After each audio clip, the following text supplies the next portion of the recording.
بسم اللہ الرحمن الرحیم ایاک نعبد و ایاک نستعین۔ السلام علیکم ناظرین، میں ہوں عمران خلیل اور آپ دیکھ رہے ہیں میرا یوٹیوب چینل۔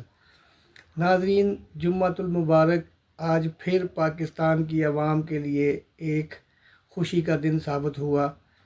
آج کے دن میں ہونے والی چند اہم ترین ڈیولپمنٹس کے ساتھ ایک دفعہ پھر میں آپ کی خدمت میں حاضر ہوں۔ ناظرین، آج سائفر کیس کا جو تفصیلی فیصلہ اسلام آباد ہائی کورٹ کی جانب سے وہ جاری کر دیا گیا۔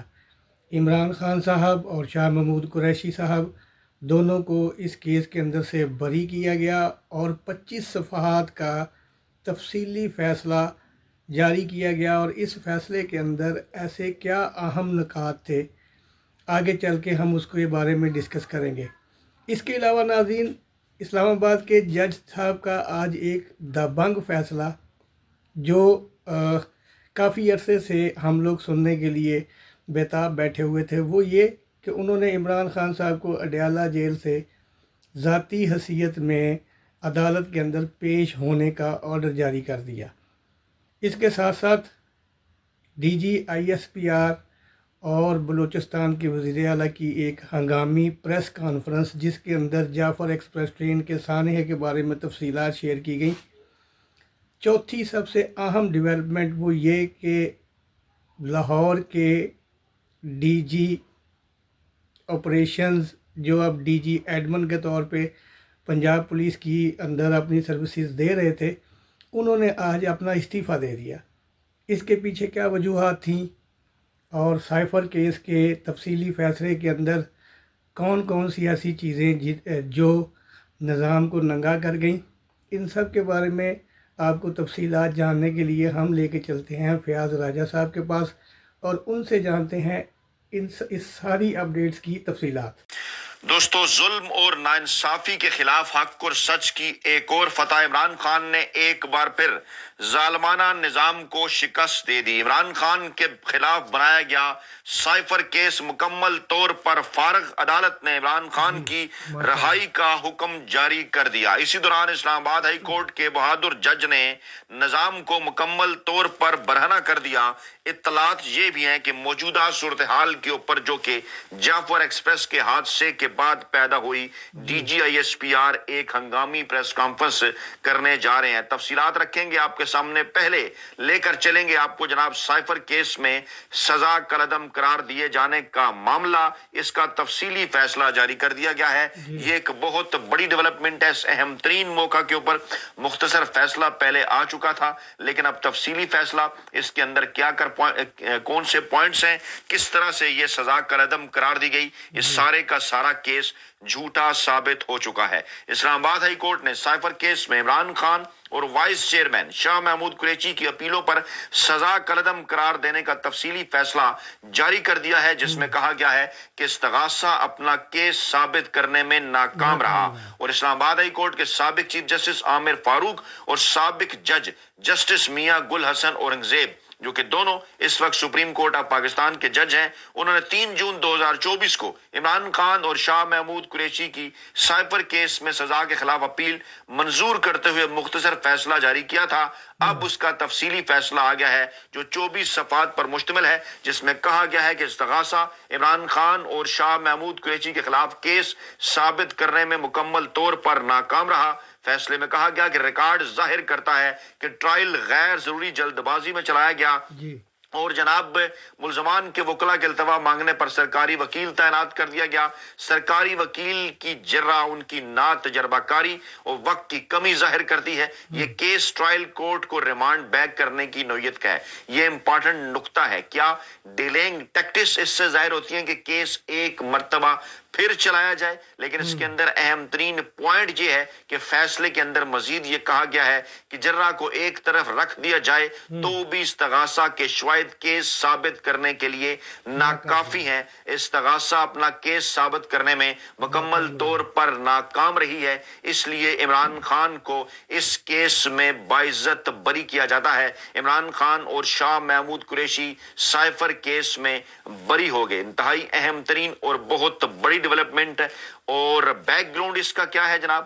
بیک گراؤنڈ اس کا یہ ہے کہ یہ سفارتی کیس، یہ جو سائفر کیس ہے، یہ سفارتی دستاویزات سے متعلق تھا، اور جناب عمران خان کے اوپر یہ الزام لگایا گیا تھا کہ عمران خان کے قبضے سے جو ہے وہ سائفر غائب ہو گئی ہے۔ ذرا یاد کیجئے، پہلے تو کہا جا رہا تھا کہ سائفر ہے ہی نہیں، دو رپورٹس ایف آئی آر جو ہے وہ عمران خان کے اوپر اور شاہ محمود قریشی کے اوپر اس معاملے کے اوپر درج کی گئی۔ عمران خان کے اس موقف کی تائید ہوئی جس میں عمران خان نے یہ کہا تھا کہ رجیم چینج آپریشن تھا اس کے پیچھے امریکہ تھا، جو بائیڈن انتظامیہ تھی، جو کچھ کرتے رہے وہاں کے جو ہے وہ امریکی سفارتکار، وہ تمام تر چیزیں کھل کر آ گئی سامنے، اور نہ چاہتے ہوئے بھی ان کیس بنانے والوں کو یہ بات تسلیم کرنا پڑی کہ عمران خان کا وہ موقف درست تھا۔ اگر سائفر آیا ہی نہیں تھا تو پھر سائفر غائب کیسے ہوا؟ آپ تو یہ کہا کرتے تھے کہ اس قسم کے کسی سائفر کی کوئی موجودگی نہیں ہے۔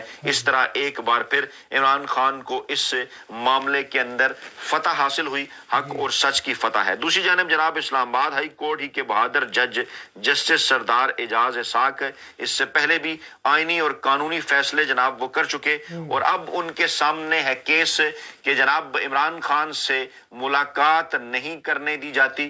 ان کے وکلا کو درخواست دائر کی گئی تھی جناب جو ہے وہ مشال یوسفزئی کو، کیونکہ ملاقات نہیں کرنے دی جا رہی تھی، تو اسلام آباد ہائی کورٹ نے حکم دیا کہ عمران خان کو آج ہی ذاتی حیثیت میں یا ویڈیو لنک سے انہوں نے پیش کرنے کا حکم دیا۔ یہ دونوں چیزیں انہوں نے سامنے رکھی کہ ایک تو 2 بجے تک آپ انہیں ذاتی حیثیت میں پیش کریں، ورنہ اگر کوئی مسائل ہیں تو ویڈیو لنک میں جو ہے وہ پیش کریں۔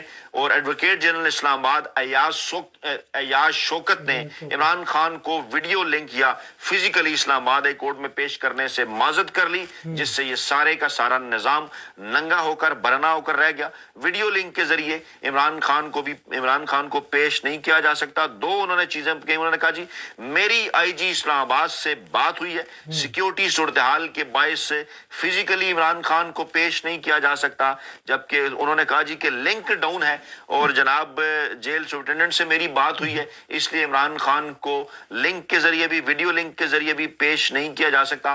اس پر اسلام آباد ہائی کورٹ کے جسٹس سردار اعجاز اسحاق نے سپرنٹینڈنٹ اڈیالہ جیل سے اس معاملے کے اوپر کہ لنک ڈاؤن ہے بیان حلفی طلب کر لیا ہے۔ اسی طرح سے آئی جی اسلام آباد سے سیکیورٹی کی صورتحال کے اوپر بھی بیان حلفی طلب کر لیا ہے، اور ہائی کورٹ نے آئی جی اسلام آباد اور جیل سپرنٹینڈنٹ غفور انجم سے بیان حلفی طلب کرنے کے بعد لا کلرک سکینہ بنگش کو اڈیالہ جیل بھجوانے کے لیے کمیشن مقرر کر دیا ہے۔ جی ہاں، عدالتی کمیشن بن گیا ہے۔ سکینہ بنگش لا کلرک ہیں، وہ جیل میں جائیں گی، عمران خان سے ملاقات کریں گی اور ان سے پوچھیں گی، عمران خان کے وکلا کی تفصیلات جو ہے ان سے حاصل کریں گی۔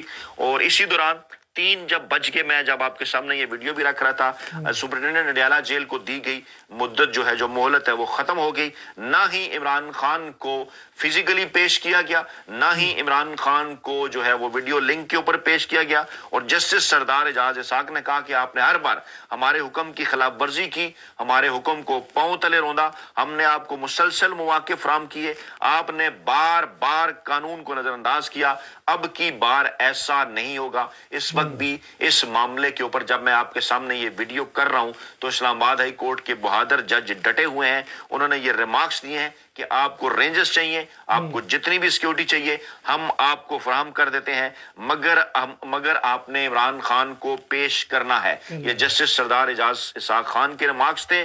اور جب سرکاری وکیل نے کہا کہ ہمیں ملاقات نہیں کرنے دی جاتی، جو وہ سرکاری وکیل بولے تو مشال یوسفزئی نے کہا کہ آپ کی باری نہیں آئی تو آپ بھی نہ بولیں، میں آپ کی باری نہیں بولی تو آپ بھی نہ بولیں، جس پر جسٹس سردار اعجاز اسحاق نے ریمارکس دیے کہ جناب آپ آہستہ بات کریں۔ مشال یوسفزئی نے کہا سر ہمیں انصاف نہیں مل رہا، جس پر جسٹس سردار اعجاز اسحاق نے کہا کہ ہمیں بھی نہیں مل رہا، جس پر عدالت کے اندر کہکے لگے۔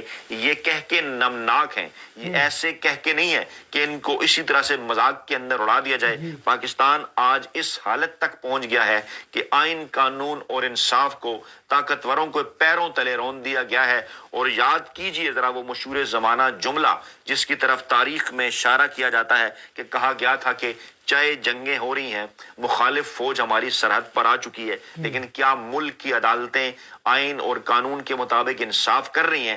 اگر ایسا ہے تو پھر ہمیں کوئی شکست نہیں دے سکتا۔ ہمیں ان تمام تر معاملات سے سبق سیکھنا ہوگا کہ کفر کا نظام چل سکتا ہے لیکن ناانصافی کا نظام نہیں چل سکتا، اور اس نظام نے نہیں چلنا، یہ بات مکمل طور پر واضح ہو چکی ہے۔ اس وقت جب میں آپ کے سامنے یہ ویڈیو کر رہا ہوں، D G S P R اور ان کے ساتھ ضلع بلوچستان ان کی جانب سے ایک ہنگامی پریس کانفرنس کی جا رہی ہے۔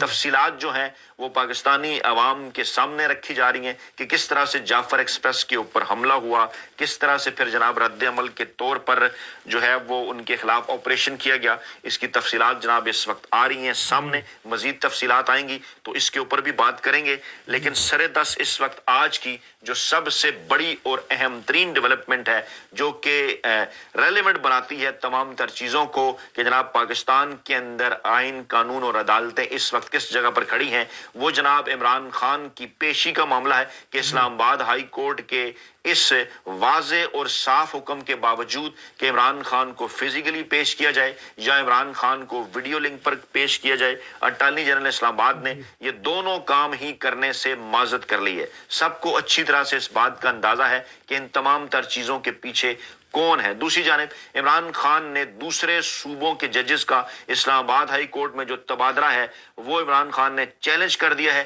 یہ بھی ایک بڑی ڈیولپمنٹ ہے، میڈیا اس کو اس طرح سے رپورٹ نہیں کر رہا۔ عمران خان نے آئینی petition supreme court of Pakistan میں دائر کر دی ہے آئین کے آرٹیکل 184(3) کے تحت، اور کہا ہے کہ تبادلے عدلیہ کی آزادی کو نقصان پہنچانے اور سیاسی فائدے کے لیے عدلیہ میں جوڑ توڑ کرنے کی دانستہ کوشش ہے۔ عمران خان کی قانونی ٹیم کی طرف سے جمع کرائی گئی درخواست میں فروری میں جو ہے وہ صوبائی ہائی کورٹ سے اسلام آباد ہائی کورٹ میں 3 ججز کے تبادلے پر شدید تحفظات کا اظہار کیا گیا ہے۔ ان ججوں میں لاہور، سندھ اور بلوچستان ہائی کورٹ کے جسٹس سردار محمد سرفراز ڈوگر، جسٹس خادم حسین سومرو اور جسٹس محمد آصف شامل ہیں۔ عمران خان جو کہ ایک قومی لیڈر ہیں، ان کی جانب سے اس قسم کی درخواست کا سامنے آنا یقینی طور پر عدلیہ کی آزادی کے تحفظ کے لیے ہے۔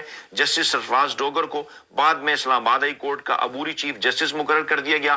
عمران خان جو اس وقت اڈیالہ جیل راولپنڈی میں قید ہیں، انہوں نے یہ دلیل دی ہے کہ تبادلے شفافیت، مناسب مشاورت یا عوامی مفاد کے جائز جواز کے بغیر کیے گئے ہیں۔ درخواست میں یہ بھی دعویٰ کیا گیا ہے کہ تبادلے عدالتوں کو ایگزیکٹو کے پسندیدہ ججز سے بھرنے کی وسیع حکمت عملی کا حصہ ہیں، جس سے عدلیہ کی آزادی پر سمجھوتا ہوتا ہے۔ درخواست میں یہ بھی کہا گیا کہ عدلیہ کی آزادی پاکستان کے جمہوری نظام کا سنگ بنیاد ہے۔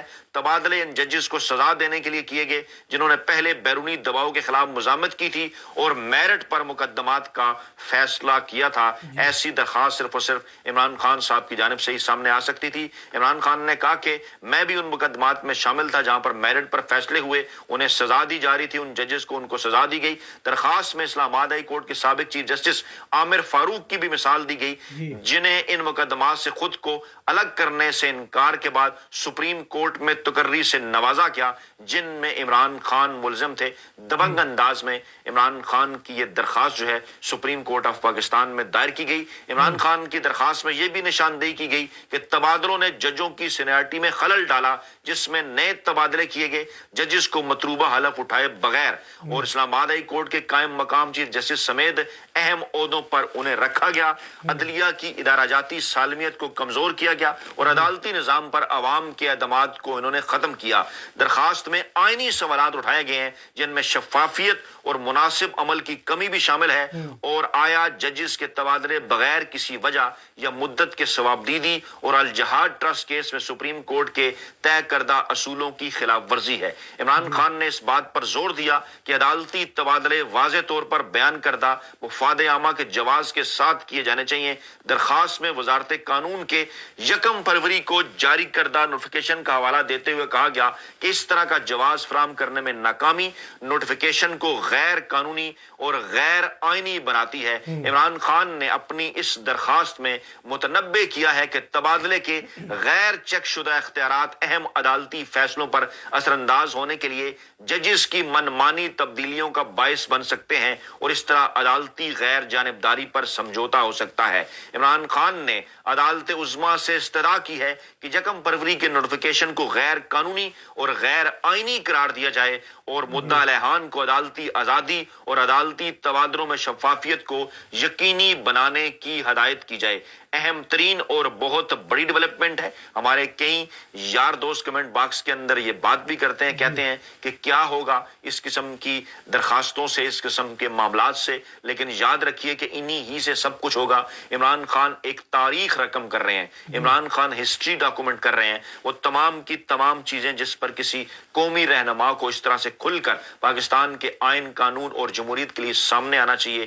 عمران خان وہ اپنا فرض اڈیالہ جیل میں غیر آئینی اور غیر قانونی طریقے سے لمبے عرصے سے قید ہونے کے باوجود بروقت اور بہترین انداز میں اپنا وہ فرض جو ہے وہ انجام دے رہے ہیں، اور یہ تمام تر چیزیں یہ بات ظاہر کرتی ہیں کہ عمران خان کسی طور بھی اس سسٹم کے خلاف جو ہے وہ اس سسٹم کے خلاف ہر صورت وہ جدوجہد جو ہے وہ جاری رکھیں گے، اور سسٹم کے آگے کسی طور پر بھی وہ شکست تسلیم کرنے کے لیے تیار نہیں ہے۔ بڑا استعفیٰ 9 مئی مقدمات میں جے آئی ٹی کی سربراہی کرنے والے پنجاب پولیس کے ڈی آئی جی محکمہ پولیس نے استعفیٰ دے دیا ہے۔ عمران کشور کہا جا رہا ہے کہ معاملہ پروموشن کا ہے، دیگر معاملات کا ہے، لیکن وہ ضمیر کے جاگنے کی بات کر رہے ہیں۔ یہ وہی صاحب ہیں اور جن کی آپ کو بیانات، جن کی فوٹیجز زمان پارک میں جو کچھ ہوا وہ آپ کے سامنے ہے۔ پاکستان تحریک انصاف اور عمران خان کا جو گھر ہے زمان پارک میں، وہاں جس طرح سے ایک باقاعدہ طور پر سرکاری حملہ کیا گیا، سرکاری اسلحے کے ساتھ ان کی گرفتاری کے بہانے، وہاں آپریشن کے بہانے، وہ سب جناب آپ کے سامنے ہے۔ اور وہ لکھتے ہیں جناب کہ تاریخ گواہ ہے کہ میں نے عزت کے ساتھ خدمات سر انجام دی اور میں خاموشی سے خدمت نہیں کر سکتا، لہٰذا استعفیٰ قبول کریں۔ اور جناب 9 مئی کے مقدمات میں وہ جے آئی ٹی کے سربراہ تھے، اور آج کل سی سی پی آفس میں ڈی آئی جی ایڈمن وہ تعینات تھے، اور کہا جا رہا ہے کہ پروموشن بورڈ میں ان کے خلاف کمنٹس بھیجے گئے جس پر انہیں ترقی نہیں دی گئی، دل برداشتہ ہو کر مستعفی ہو گئے۔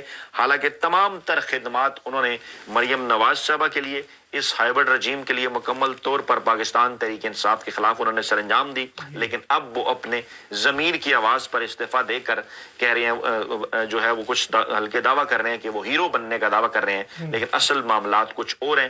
یاد رکھنا چاہیے پاکستان تحریک انصاف کو، اور کہا ہے انہوں نے کہ ایسے کرداروں کو وہ نہیں